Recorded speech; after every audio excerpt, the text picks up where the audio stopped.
Everyone is talking about Fable 5, the benchmarks, the pricing, the safety restrictions, the Mythos drama. I think all of that is noise because buried inside Anthropic's announcement was a much bigger signal. And if I'm reading it right, the next billion-dollar AI companies will not be chatbot companies. They will be agent companies. Today, I want to show you why Fable 5 might be remembered as the moment AI stopped being a tool and started becoming a worker. Because when you strip away the marketing, that's what Anthropic is actually telling us. Stick around to the end because I'm going to tell you what I think you should do about it, whether you build with AI or just use it. And if you're looking to learn more about Claude Code and how to monetize it, we have a community linked down in the description below. We have a complete Claude Code masterclass. We also have a daily task guide, which you can do step by step each day to land your first AI client. Hope to see you there. The headlines are predictable. New model, better benchmarks, more expensive, restricted access. Cool. We've seen that movie 50 times before. ChatGPT 4, Claude 3, Claude 4, Gemini. Every launch looks identical. Everyone posts benchmark charts. Everyone argues on Twitter. And then everybody goes back to work. But the one thing in this release that stood out to me, Anthropic barely talked about intelligence. They talked about duration, how long the model can work on its own before it falls apart. And we can even see that here in the release. They talk about the longer and more complex the task, the larger Fable 5's lead over our other models. That's weird. For years, AI companies competed on who was smarter. Now they're competing on who can work longer. That sounds like a subtle shift. It's actually a completely different game. Let's say I'm hiring and I have two candidates. Candidate 1 has an exceptional IQ, but every 30 seconds, they forget what they're doing. Candidate 2 may be a tad less brilliant, but they can lock onto a task for 8 hours straight. Who do I want running my business? The second person every single time. And here's why. Most real-world work isn't one hard problem. It's 500 small problems in a row. Think about something boring like processing a refund. Read the customer's email, pull up the order, check the return policy, check the payment method, issue the refund, log it into the system, write the reply. None of these steps are hard. A model from 2 years ago could go and do any one of them. The hard part is doing all 7 correctly in order 300 times a day without drifting. That's where today's agents fail. Not because they're dumb, because they lose the thread. They get distracted, they loop, they forget context. They make real progress and then quietly break something 3 steps later.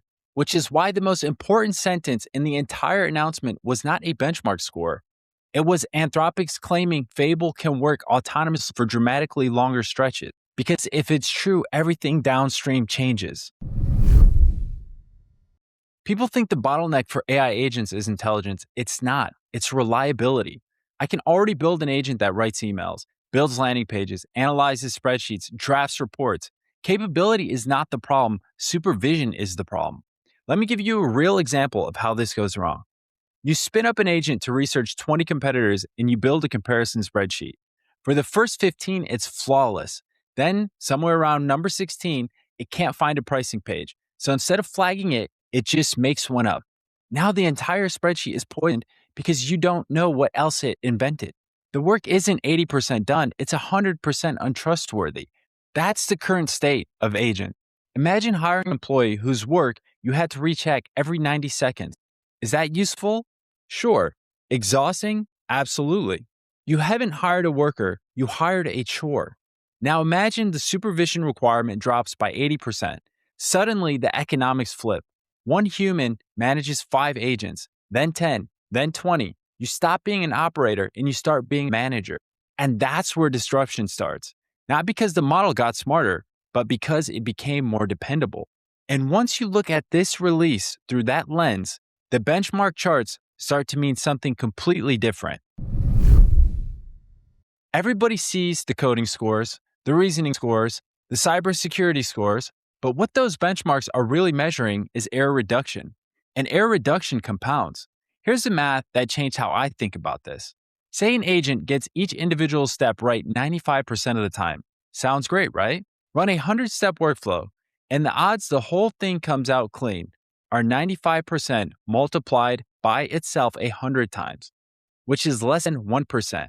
Push per step accuracy to 99%, The full workflow succeeds about a third of the time, still a coin flip you'd never bet a business on.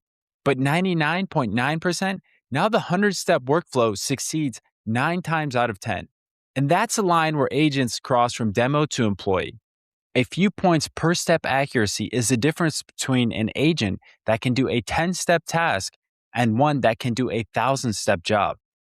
Agent performance improves faster than benchmark performance because the gains compound. It's also why early enterprise users, Stripe gets cited a lot here, report productivity numbers that sound exaggerated. The benchmark isn't the story, the compounding is. Now, the part of this release I found most revealing, the Mythos split. Anthropic isn't worried about people asking the model questions. They're worried about people giving it objectives. Think about that difference. A question is temporary. It ends when you get an answer. An objective persists. An objective creates behavior. It keeps on acting on the world after you've walked away from the keyboard. You don't build a separate restricted tier and a vetting process for a better autocomplete. You build it for something that can pursue goals. The entire Mythos rollout is Anthropic telling us, in policy, not marketing, that they believe these models are crossing from generating outputs to executing objectives. And that's a much bigger leap than another upgraded chatbot. There's one more thing almost nobody is talking about, which is the pricing. Everyone's upset that it's more expensive per token. I think that's backwards, because the only price that will matter is cost per completed task. Nobody cares what Excel costs. They care what an accountant costs. Nobody cares what a truck costs. They care what delivery costs.